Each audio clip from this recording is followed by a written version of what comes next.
السلام عليكم ورحمة الله وبركاته. الشمع هركفوني هردفتو تكينيا دا أكم جتو نغا وري ميديا كان في هارواتنا سبسكرايب لايك كوچودان إيغالان سنين جدا. Hello, Mazer. Very good. Muchacho gale. How are you, Mazer?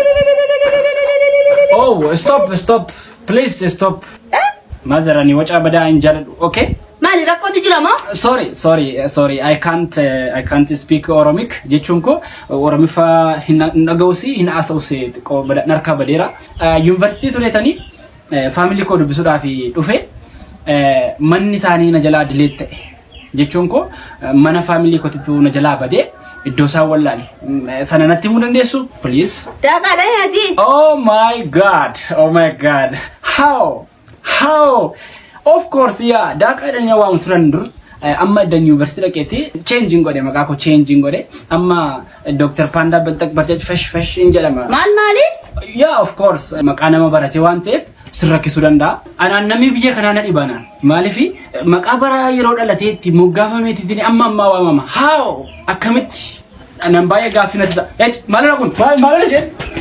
Muchacho. What? Mucaakoo? Nama moo kun Mazer? Ani bineentii wayi natti fakkaatte. Bineensi siyaa nyaatu. Sorry Mazer. University sababan turee fi ijoolleen xiqqoo maal akka fakkaattu harkaa baddeetti. Ijoollee daa'ima lafatti agarru hin qabnu university keessa oolla waan ta'eef. Qoyme. University kana amman turteeti. Yaw almost of course gara waggaa baay'een taa'e achi keessa gara ji'a lamaatti dhiyaata. Ji'a lama gidduutti afaan itti dhalattee guddatte wallaalte, mana abbaa kee wallaalte, obboleettii kee wallaalte, ana haadha keessa dagattee daaqa. What? Mazerii koo dhamooti? Deema amma mana kooti. Why? Akkas taanaan immoo ati Mazerii koo dhamiti deen moo mucaa kee dhamiti? Mucaa akka keetiis hin qabu waan. Beena amma dafi deebinarra. Okay. Deema. Of course. No matter, no problem. Okay. Of toltu. Egaa akkuma argitan kanatti diraamaadhaan yoo makkanaa hojjechuu dhumti hinuu hin ta'u. Haadha wanti haadha malee dhalatu hin jiru.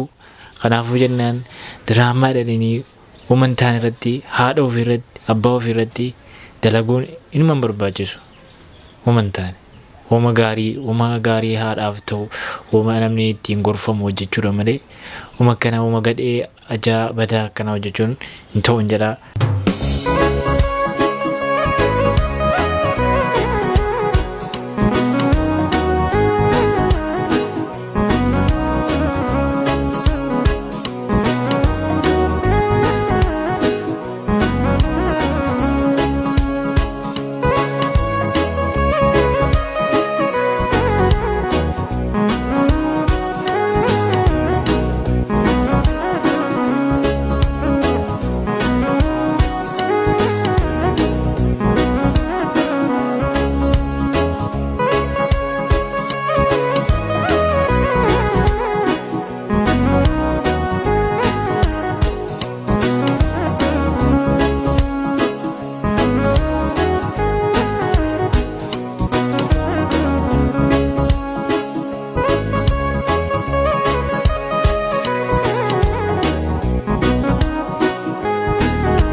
Akkasigaa utuu harki bitaa hin argin harka mirgaatiin kennuu isa jedhan sana gaaraa.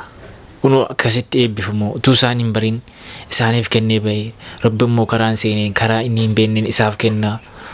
Namni kayrii oode rabbi kayrii isaaf oolaa. Namni ajaa hojjete ajumate isaa deebi'a. Kanaafuu jennaan homa kanaa hojjedhaa rabbi homa kanaa nu hojjechiisuun isiniin jedha.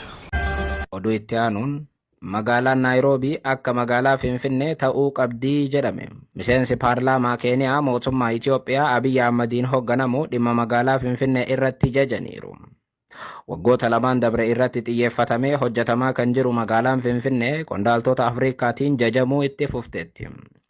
Misooma kooriidarii hojjetamaa jiruun hedduun buqqaanii rakkoo jalatti kufanis dhaabbilee mirga namoomaatiif falman kanneen akka Amnesty International misoomni kooriidarii kun akka dhaabbatu mootummaa Itoophiyaa gaafatus mootummaan Itoophiyaa hunda isaaniirraa gurra cufachuun magaalaa Finfinnee bareechuudhaaf sochii jalqabe jabeessee itti fufeera.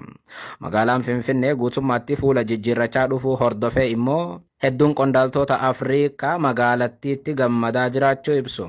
Isaan keessaa ji'a tokko dura pirezidaantiin Afrikaa Kibbaa magaalattii tana jajanii magaalaa guddoo Afrikaa Kibbaa Johannesburg akka magaalaa Finfinnee godhuudhaaf dhaadachuun ni yaadatama.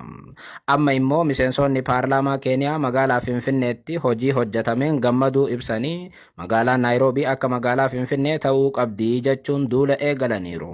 Felix Oduwar yookaan ammoo Jaalangoon miseensa paarlaamaa Keeniyaa yoo ta'an isaan Laangaataa irraati. Felix gama biraatiin qondaala olaanaa paartii ODM yoo ta'an namoota pirezidaantii Ruuttootti dhiyoo keessaa tokko jedhama. Felix yookaan Jaalangoon kaleessa galgala TV biyyattii guddaadha jedhamu Citizen TV irratti dhiyaachuun eegaree Naayiroobii mata duree jedhu irratti marii bal'aa gaazexeessaa Keeniyaa waliin godheera.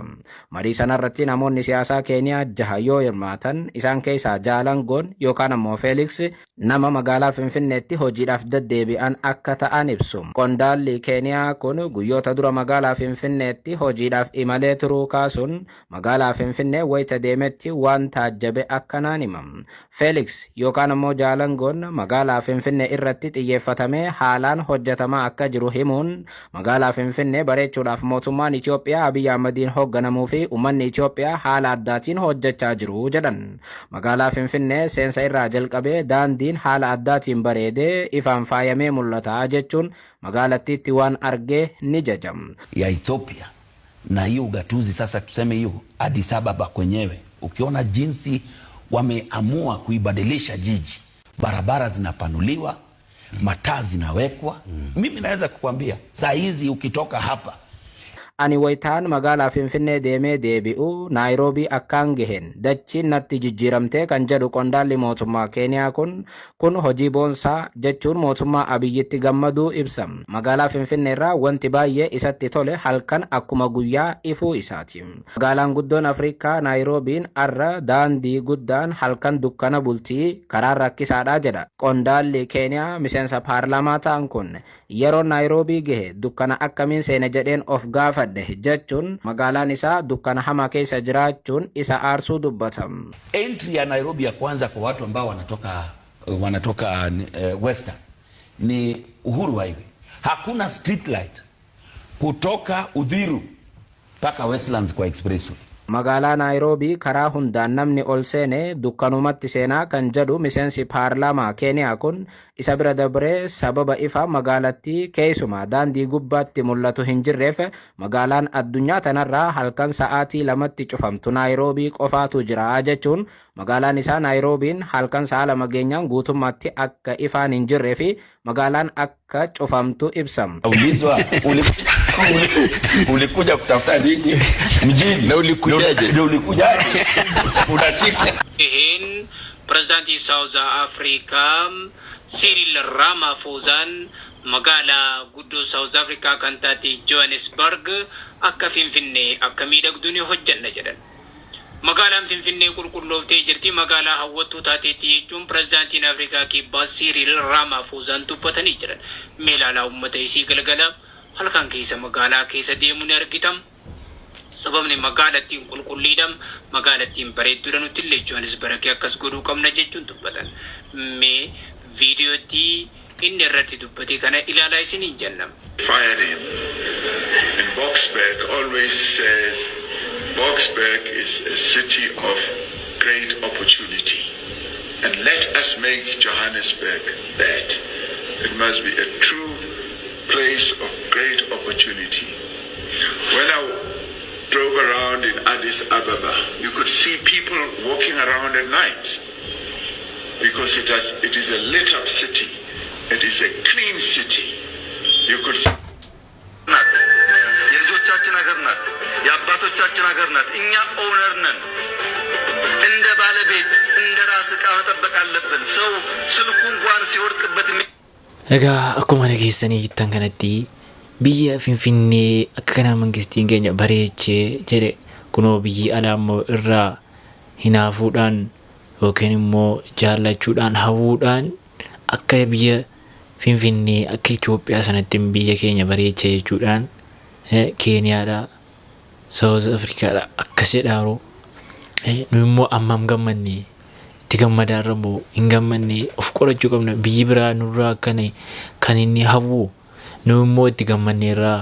Jaalallee kootii riimootii qabaate jechuudha. Riimootii ija isaa sa'aatii 24 of harka kaa'eetan yeroo inni shamarran babbareedduu bira ga'u jechuudha. Riimooticha xaxxa godheetan jechuudha. Nan dhaamsa.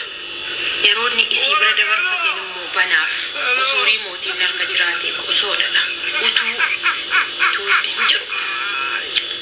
Turkiitti nu hojjechiifame haadha sii kan haala hojjechiifanna garuu dassi kan jedhu yaani hin jiru amala akkasii hin qabu malee yaani jira mitiire qalbiidhuma kana naman teessu sinii galee osoo qabaatee garuu shamarran bareedduun addunyaarra hin jirtu hanganni jedhee jechuudha of gaafatu godhaan sila riimootii sanaan jechuudha bog billichi ayis osoo maal godhaga akka yaada siin taanii bara